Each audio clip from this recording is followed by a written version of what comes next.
అమ్మా ఇప్పుడు నేను తల్లికి వందనం ఇచ్చాం, ఆయన ఆలోచనలో నుంచి వచ్చింది.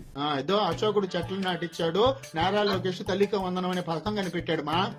లేదు లేదు, జగనన్న పథకం అది లేదు మా. చంద్రబాబు నాయుడు ఈ రోజు మా స్కూల్ కి వచ్చి తల్లికి వందనం అనేది లోకేష్ కనిపెట్టాడు మీ మంత్రి అని చెప్పాడు మా.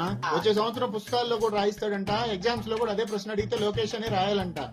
లేదు లేదు, అది జగనన్న నాడు నేడు కింద పెట్టిన ఈ పథకాలు.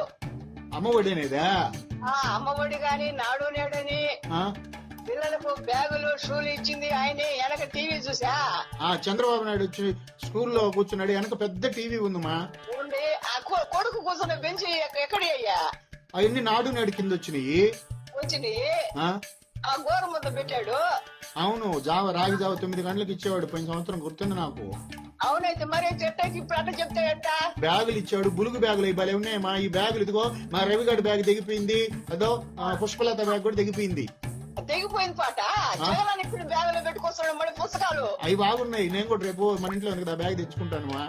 అట్టే ఆ పనేసి ఆ వెనకాల టీవీ ఐఎఫ్బి ప్యానల్ అంటారు కదా, అది కూడా జగన్ ఉన్నప్పుడే పెట్టింది మాకు. మళ్ళీ నేను చెప్తున్నాడు అయితే వాష్రూములు గాని, విద్యా దీవెన గాని, విద్యా అర్హత గాని, వాలంటీర్లు గాని. అవునవును మా స్కూల్లో మొత్తం పథకాలు జగన్. రేపు తాజ్ మహల్ లోకేష్ కట్టించాడు, చార్మినార్ లోకేష్ కట్టించాడు, సెల్ ఫోన్ లోకేష్ కనిపెట్టాడు అని చెప్పేయమంటారేమమ్మా. ఇప్పుడు నేను తల్లికి వందనం ఇచ్చాం,